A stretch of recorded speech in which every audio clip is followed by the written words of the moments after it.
Hello friends, welcome to LDK. So இந்த வீடியோவில் என்ன பார்க்க போகிறீங்க அப்படின்னா, ஒரு இம்பார்ட்டண்டான அனௌன்ஸ்மெண்ட். ஓகேங்களா? ஸோ என்னது அப்படின்னா, இப்போ மேக்ஸில் வந்து 3 விதமாக இருப்பாங்க. ஒன்று வந்து சுத்தமாக தெரியாதவங்க இருப்பாங்க. ஸோ அதுக்கப்புறம் செகண்ட் என்னது அப்படின்னா, ஓரளவுக்கு உங்களுக்கு தெரியும். தேர்ட் என்னதுன்னா, நல்லா தெரியும், ஆனால் அதாவது ப்ரீவியஸ் இயர் கொஸ்டின்ஸ் இந்த மாதிரி டெஸ்ட் இந்த மாதிரி போடுறத மிஸ் பண்ணுவாங்க. ஸோ இந்த மாதிரி 3 ஸ்டேஜில் இருக்கிறவங்கள, இப்போது தேர்ட் ஸ்டேஜில் இருக்கிறீங்கன்னு வச்சுக்கோங்க. நீங்கள் ஓரளவுக்கு நான் போட்டு பார்த்துட்டேன் அப்படிங்கிறவங்களும், நல்லா தெரியும் அப்படிங்கிறவங்களும், இந்த மேக்ஸ் ஈஆர் தங்கமுத்து சார் இருக்காங்க. ஸோ அவங்க வந்து 2 டேஸாக மண்டேலேருந்து ஸ்டார்ட் பண்ணியிருக்காங்க. வெனஸ்டே வந்து தேர்ட் டே. ஸோ உங்களுக்கு வேணும் அப்படின்னா மார்னிங் 4 o'clock எழுந்துச்சு சாருடைய கிளாஸை நீங்கள் அட்டன் பண்ணலாம்.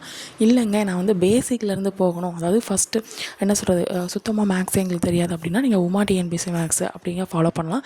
இல்லைங்க எனக்கு மேக்ஸில் வந்து ஷார்ட்கட் தான் வேணும் அப்படின்னு நினைக்கிறவங்க நீங்கள் மின்னல் வேக கணிதம் அதெல்லாம் யூஸ் பண்ணி நீங்கள் பார்த்துக்கலாம். ஓகேங்களா? ஸோ சுத்தமாக தெரியாதவங்க அப்படிங்கிறது வந்து பேசிக்லேருந்து எனக்கு வேணும்னு நினைக்கிறவங்க நீங்கள் உமா டிஎன்பிசி மேக்ஸ் யூஸ் பண்ணிக்கலாம். இல்லை எனக்கு வந்து ஷார்ட்கட்டோட தான் வேணும் அப்படின்னு நினச்சிங்க அப்படின்னா நீங்கள் மின்னல் வேக கணிதம் வந்து யூஸ் பண்ணிக்கோங்க. செம்ம ஸ்ட்ராங்காக இருக்கேன், டெஸ்ட்டு மட்டும் தான் போடணும் அப்படின்னா நீங்கள் ஈஆர் தங்கமுத்து சார் கிளாஸ் வந்து நீங்கள் அட்டன் பண்ணலாம். ஓகேங்களா?